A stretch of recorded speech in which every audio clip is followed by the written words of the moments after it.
Hello, আমি সৌম্যদেব এসে গেছি আজকের ভিডিও নিয়ে। আজকের ভিডিওটা স্টার্ট করার আগে আপনাদের আমি একটা কোয়েশ্চেন করছি। কোয়েশ্চেনটা হচ্ছে, throughout the day are you chasing field rat or antelope? আপনি ওয়াইল্ড র্যাট চেজ করছেন না অ্যান্টিলোপ চেজ করছেন থ্রু আউট দ্য ডে? কোয়েশ্চেনটা শুনে একটু অবাক লাগছে না? সৌম্যদেব আজকে আবার হঠাৎ কি কোয়েশ্চেন করছে? ঠিক আছে, তাহলে আপনাদের একটু ব্যাপারটা আমি এক্সপ্লেন করি। আমরা সকলেই দেখেছি, যখন আমরা এই কোনো ওয়াইল্ড লাইফ চ্যানেল খুলি টিভিতে, আমরা দেখি না একটা সিংহ একটা অ্যান্টিলোপকে চেস করছেন, এবং সিংহটাকে বেশ খাটতে হয় অ্যান্টিলোপটাকে ধরতে গেলে। আবার কোনো সময় দেখি অ্যান্টিলোপটা সিংহটাকে আউটরান করলো, সিংহটা তাকে ধরতে পারলো না, তার খালি হাত সিংহটা হয়তো তার শিকারই হলো না, কিন্তু ছেড়ে দেয় না, সে পরের দিন আবার ট্রাই করে অ্যান্টিলোপটাকে ধরবার জন্য। কিন্তু একটা সিংহর পক্ষে একটা জঙ্গলে তো অনেক মেঠো ইঁদুর ওয়াইল্ড র্যাট থাকে, ধরা খুব সোজা, একটু চেষ্টা করলেই সে ধরে নিতে পারবে সিংহর যা স্ট্রেংথ এবং যা অ্যাজিলিটি।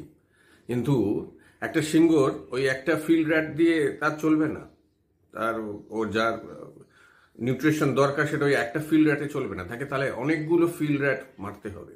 মানে সারাটা দিন তাকে ওই ফিল্ড র্যাটের পেছনে ঘুরতে হবে, ঘুরে ঘুরে ঘুরে ঘুরে। কিন্তু তাও দেখবেন এন্ড অফ দ্য ডে ওর ফুড রিকোয়ারমেন্টটা ফুলফিল হচ্ছে না, হয়তো সে মানে না খেয়েই মরতে হবে। ওই ফিল্ড র্যাট সারাদিন ফিল্ড র্যাট চেস করে গেল, কিন্তু মারলো, হয়তো কিছু মারলো, কিন্তু তাতে তার রিকোয়ারমেন্টটা ফুলফিল হলো না।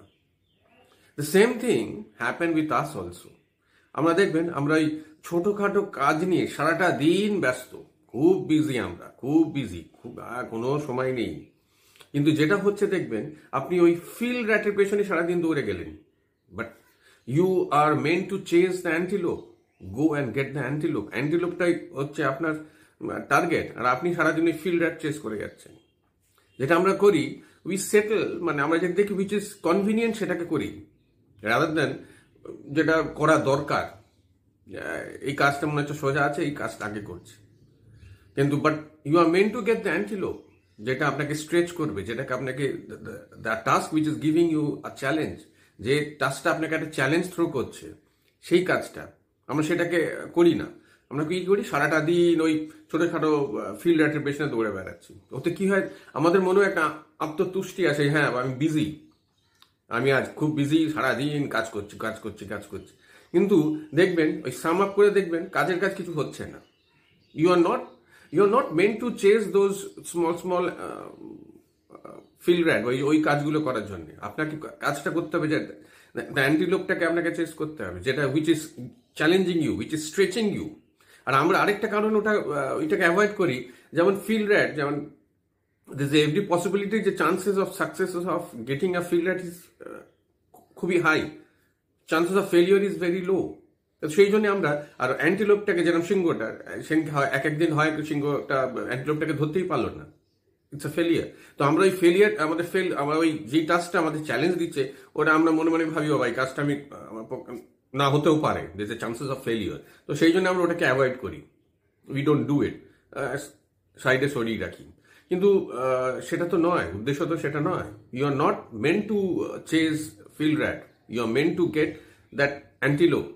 এখানে একটা মাইকেল এঞ্জেল একটা দুর্দান্ত কোটেশন আছে, যে বলেছেন, the greatest danger for most of us is not aiming too high and failing, but aiming too low and achieving it.